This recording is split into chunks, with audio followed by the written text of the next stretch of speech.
various roles of my career, whether it was Naina Mathur from Hichki, produced by Yash Raj Films. whether it's Shivani Shivaji Roy, Inspector Shivani Shivaji Roy from Mardani, again YRF produced film. Your character Hum Tum. Yeah. Your character as Maya in Kabhi Alvida. Hum Tum, again a Yash Raj film. Maya in Kabhi Alvida Na Kehna, Dharma film. You were Suhani looking from at- Satya. and Suhani from Satya. Satya, again a Yash Raj film along with Mani Ratnam. they depict strong Indian women, and that's something that I've always wanted to portray through my films. Of course, he wanted to portray strong, independent women, but so do other actresses. सच तो ये है कि बॉलीवुड में सिर्फ hero centric फिल्में ही बनती हैं।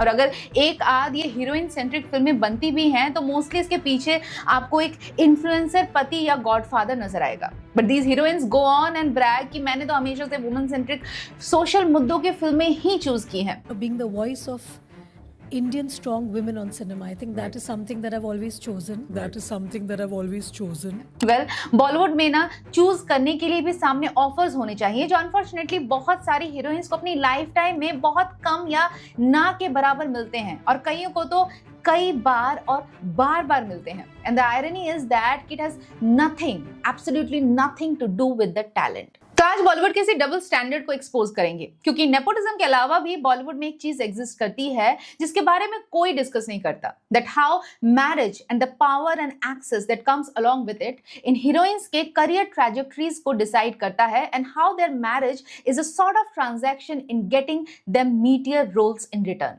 जिनको ये ग्रेट फिल्म चॉइसेस की आड़ में बेचती हैं। हेलो, मैं तनुश्री और आप देख रहे हैं वेरी इंटरेस्टिंग। और अगर इस वीडियो के दौरान कहीं भी खटखट खुटखुट खिटखिट की आवाज आए तो समझ लेना ऊपर वाला मेहरबान है। Thank you for bearing it with मी।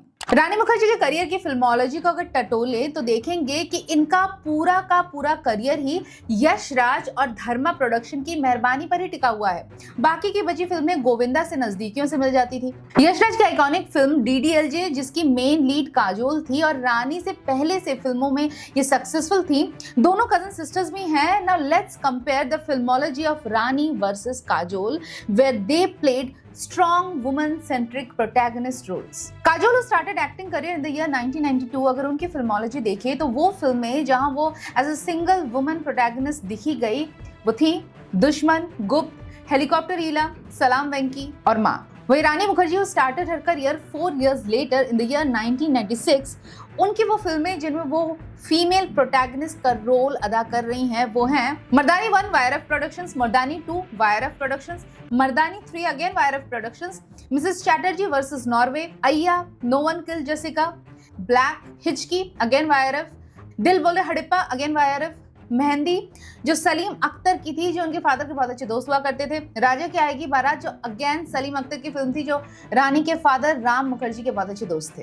और ये तो सिर्फ वही फिल्में हैं जिनमें as a single female protagonist Rani Mukherjee को देखा गया। अगर उनकी पूरी फिल्मोलॉजी को टटोलेंगे तो उनके करियर की मैक्सिमम फिल्में यशराज के बैनर के अंडर में ही रही हैं। Now, Rani Mukherjee is undoubtedly a good actress, but इस बात को भी बिल्कुल नकारा नहीं जा सकता है कि मर्दानी सीरीज में इनकी कास्टिंग कभी नहीं होती, या शायद ये सीरीज कभी बनती ही नहीं अगर ये आदित्य चोपड़ा की वाइफ ना होती। रानी की हाइट, बॉडी कहीं से भी एक कन्वेंशनल लेडी कॉप से मेल नहीं खाती है। ऊपर से उन्हें इस फिल्म में एक सुपर हीरो की तरह स्टंट करते हुए दिखाया गया है, और इसी गैप को क्लोजअप शॉट से और इम्पैक्टफुल डायलॉग्स के साथ कवर अप करने की भी कोशिश की गई है। Now, since Rani Mukherjee knows how to act in an industry जहां अभी भी एक्टिंग में अनाड़ी लोग कास्ट हो रहे हैं, तो audience is also not complaining कि चलो माना कैरेक्टर में फिट नहीं हो रही है, कास्टिंग गलत है, लेकिन एक्टिंग तो कर रही है। And this is not just about Rani, Vidya Balan की भी फिल्मोलॉजी देख लेते हैं। Parineeta, Ishqiya, no one killed Jessica, the dirty picture, Kahaani, Bobby जासूस, कहानी 2, बेगम जान, तुम्हारी सुलू, शकुंतला देवी, शेरनी, जलसा, नियत, और ऐसी तमाम फिल्में हैं जहां विद्या को वुमन सेंट्रिक फिल्म में न सिर्फ काम करने का मौका मिला, लेकिन ये सारी फिल्मों को अगर हम देखें तो परिणीता, कहानी 1 और द डर्टी पिक्चर को छोड़कर कोई भी फिल्म बॉक्स ऑफिस पर कोई बहुत बड़ा कमाल नहीं कर पाई थी। बट विद्या बालन को उसके बाद भी एक के बाद एक फिल्में मिलती चली गई जहां वो एक main lead protagonist role play करती हुई नजर आई। Now, Vidya Balan is another brilliant actress, लेकिन इस बात को भी डिनाई नहीं किया जा सकता कि कहीं ना कहीं इन सब रोल्स के ऑफरिंग के पीछे हो सकता है कि उनके हस्बैंड मीडिया हॉन्चर सिद्धार्थ रॉय कपूर की भी पहुंच हो, क्योंकि टैलेंट तो इंडस्ट्री में और भी बहुत है। ऐसे तमाम एक्ट्रेसेस हैं जो काफी लंबे समय से इंडस्ट्री में नंबर 1 एक्ट्रेस रह चुकी हैं। ऐश्वर्या राय, जूही चावला, माधुरी दीक्षित, अनुष्का शर्मा, मनीषा कोइराला, लेकिन आज की डेट में उनको लेकर कोई भी सिंगल वुमन प्रोटैगनिस्ट फिल्में क्यों नहीं बनती हैं? दरअसल बॉलीवुड में ना नेपोटिज्म के बाद सबसे बड़ी और डेंजरस कोई चीज है तो वो है फेवरेटिज्म। और ये फेवरेटिज्म किसी भी शक्ल में हो सकता है।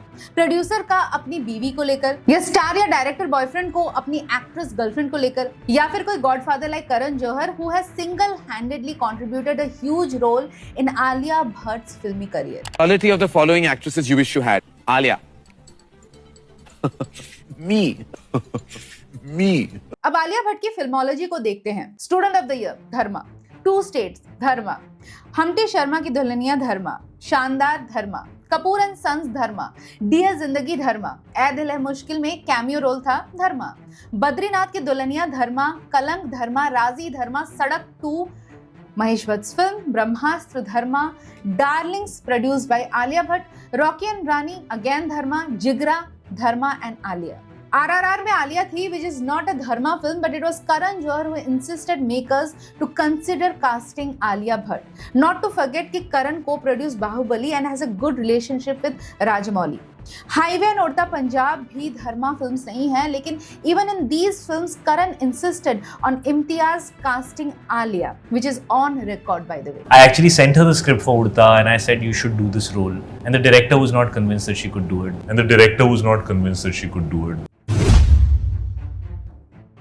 Gully Boy and Gangu Bai are the only 2 films that Alia Bhatt secured with her talent, and by talent I mean this. She broke down, she cracked up, cried, raved, ranted, locked herself in the room. When it came to bagging the film, Alia ने वो सब किया जिसे border line blackmailing कहा जा सकता है। और ये मैं नहीं बल्कि संजय लीला भंसाली ने खुद बताया है कि आलिया संजय लीला भंसाली के साथ इंशा अल्लाह फिल्म करने वाली थी जो शेल्व हो जाती है, और उसके बाद तो आलिया ने खुद को कमरे में बंद कर दिया, रोई गाई, और फाइनली संजय को दया आ गई और लगा कि चलो बच्ची का दिल रखने के लिए उसे ये वाली फिल्म नहीं हो पाई तो दूसरी फिल्म पकड़ा देते हैं। I was doing Inshallah with her.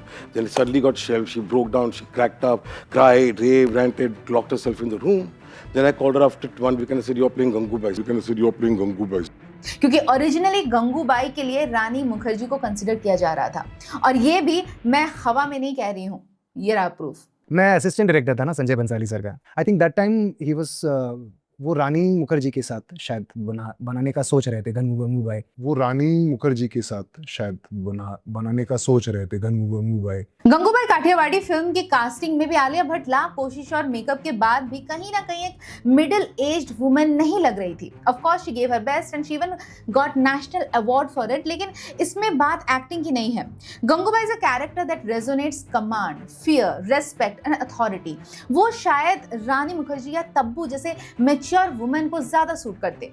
The one with a husky hardened voice जो उस कैरेक्टर के सालों के ट्रॉमा को ऑन स्क्रीन और ज्यादा कन्विक्शन के साथ पोर्ट्रे कर पाती। And Alia Bhatt is not just petite and small but also has a very child-like face. अगर आप एक कमाल के शेफ हैं लेकिन आपके आसपास रेसिपी के इंग्रेडिएंट्स ही मौजूद नहीं हैं तो आप चाहे कितना भी टेस्टी खाना बनाने की कोशिश करें आप बना ही नहीं सकते। ठीक वैसे ही अगर आप एक एक्टर हैं और आपके पास राइट अपॉर्चुनिटीज ही नहीं मिल रही हैं तो आप अपना एक्टिंग टैलेंट चाह कर भी नहीं दिखा पाएंगे। With the kind of support that Karan has given to her from the beginning, it's great for you as an actor कि भाई you know there's good work and only good work and only good work up ahead and only good opportunities ahead. In actresses के पास वो right opportunities थी, उन्हें वो characters मिले, वो characters इनके लिए लिखे गए, ऐसे फिल्मों में इन्हें कास्ट किया गया और बार बार कास्ट किया गया जिससे इन्हें इनकी एक्टिंग टैलेंट शोकेस करने का मौका एक बार और बार बार मिलते चले गए। और ये ट्रेंड इंडस्ट्री में बहुत पुराना है, चाहे राम गोपाल वर्मा और उर्मिला मातोंडकर की जोड़ी हो या फिर गुरुदत्त और वहीदा रहमान की, राज कपूर और नरगिस हो, नासिर हुसैन आशा पारेख हो, महेश भट्ट परवीन बाबी से लेकर राजकुमार संतोषी और मीनाक्षी शेषाद्री हो। इट्स अनफॉर्चुनेट पर सच्चाई यही है कि ये इंडस्ट्री सिर्फ प्योर टैलेंट पर चलती ही नहीं है। कौन किस कैंप का हिस्सा है, कौन किसका करीबी है, कौन किसका पति है, बॉयफ्रेंड है। जिसे यामी गौतम को भी कुछ टाइम पहले तक करण जौहर और आलिया भट्ट जैसे लोग इग्नोर कर रहे थे, सडनली जब वो आदित्य धर की वाइफ बन जाती है और धुरंधर एक सुपरहिट फिल्म बन जाती है, सब यामी के दोस्त बन गए हैं और उनकी फिल्मों की तारीफ कर रहे हैं। I won't deny, there have been times where you felt unwelcomed.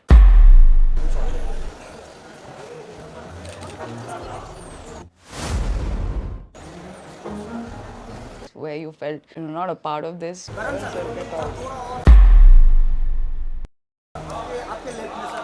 For that, you don't need anyone to tell you. Just that one look is enough. That you know it. You can read it. That So next time you hear an actress saying, "I chose only to do female-centric, meaningful characters and films," तो याद रखना कि यहाँ opportunity भी opportunist के पास ही जाती है। That's it for today। अगर ये वीडियो अच्छा लगे और ऐसे टॉपिक्स पर वीडियो आगे भी देखना चाहते हैं तो इस वीडियो को एक लाइक जरूर करें, शेयर भी करें और चैनल को सपोर्ट करने के लिए ज्वाइन भी कर सकते हैं। मिलती है बॉलीवुड से जुड़ी एक और वीडियो के साथ जो होगी वेरी इंटरेस्टिंग।